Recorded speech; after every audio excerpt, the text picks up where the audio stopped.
Hello again.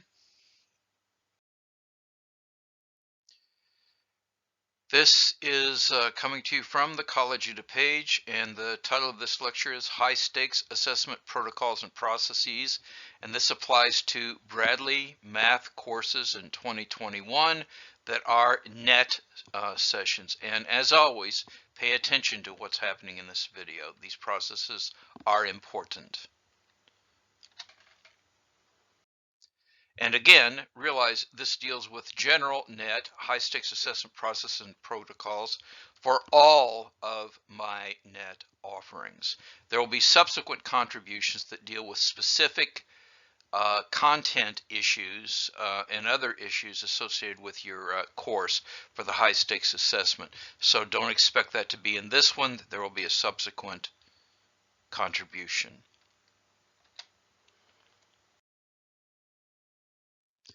And at the outset, it's very important that you realize that all net students will be accommodated. Now, I have, as has been my practice during COVID, a target event is planned.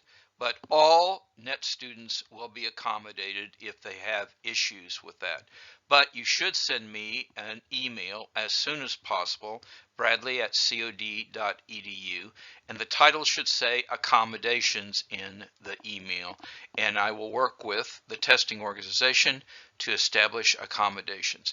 Again, all students will be accommodated, not only those requiring accommodations through the Center for Access and Accommodations, although those are important, but also some students have other scheduling issues. All students, all net students, will be accommodated.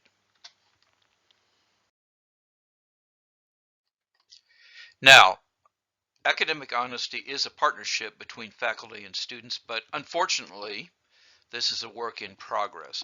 So proctoring of high stakes assessments is required at this time. Maybe someday in the future we won't have to do that, but we do now.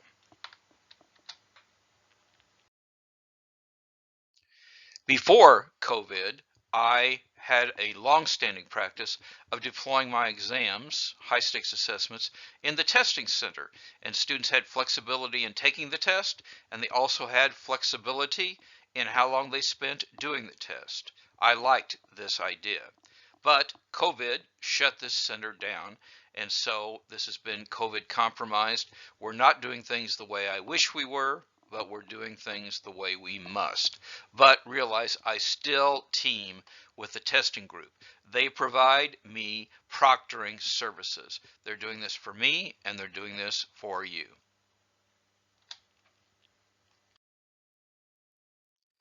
Now, as I describe this, you'll say, wow, there's lots of moving parts. That's true, but it works. I've made this work over a whole year of COVID times, and we will make it work this time. But I really encourage you to pay attention, please. And when you get an email from a proctor, that's like getting an email from me. It's serious business. Pay attention, please. So here's how it's going to work that night. You are going to be interacting with an assigned proctor, and this is going to be an individual Zoom session. So you see, you need to pay attention so you know what is the Zoom session you're supposed to go to at what time.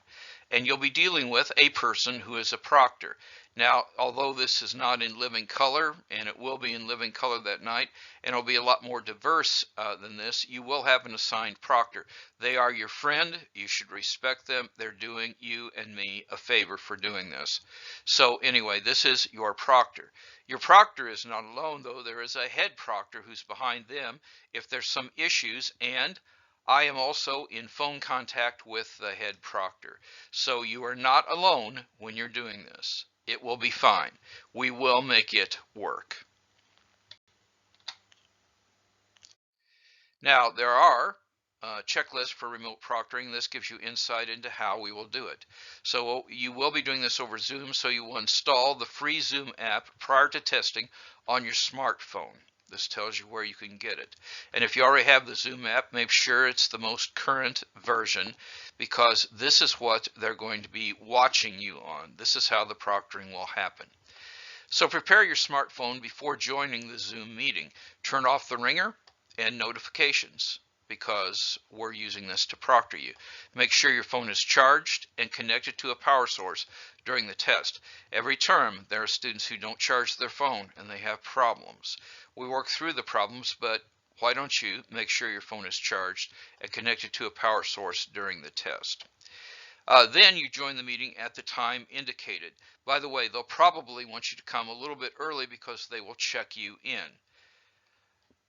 And so you join the meeting at the time indicated, and please be prompt, as other testers may be waiting, and sometimes, even though you have a dedicated tester, they may also be the dedicated test proctor for other students. A photo ID is required, so you have to prove who you are, because that's one of the fraud things that happen. You want to be working in a private room that is well lit, or you can be alone for the duration of the test. This is hard for some students, but we'll do your best to make this happen. Inform others in your home that you will be testing and cannot speak with them or be interrupted while testing. We want you to sit at a table, desk, or other flat surface that is clear of all non-permitted items. More about that in the specific thing. And here is a video link that gives you an example of a proper setup and cell phone positioning. You really should watch this video so you know what's going on. And you will determine how you will position prop your cell phone during the exam.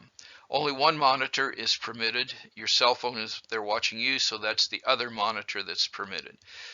You will use your phone's camera to slowly scan the work area, including above and below the work surface. If notes or extra test material are permitted, in general, they will know what's permitted and what's not. Have them facing up on the desktop. Be prepared to pull up your sleeves to the elbow, and you can't have notes written on your hands. You can't have notes on your tests, and you can't be doing earbuds communicating with somebody who is helping you with the exam. At any time during the exam, the proctor may stop you and ask you to stand up and scan your work area again to ensure test security and academic integrity. The entire test session will be recorded.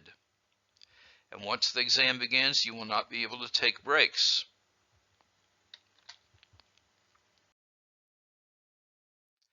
Here's what's happening on my end.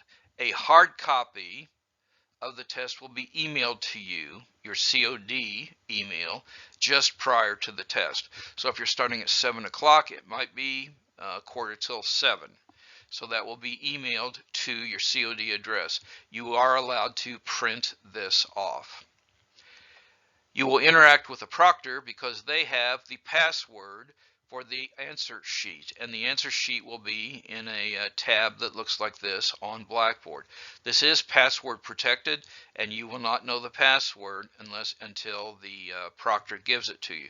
Please understand, this is the primary grading instrument. If this is blank, you didn't take the test. If you skip a problem, you didn't answer the problem. And so this is the primary grading instrument. You can upload your work to a PDF upload after the test, immediately after the test, but realize that this will be a secondary grading instrument.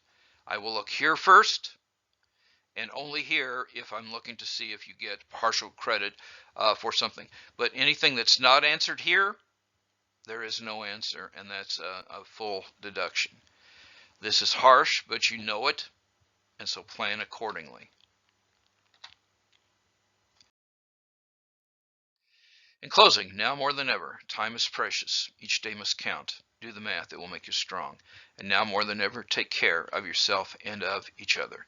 May God bless you all.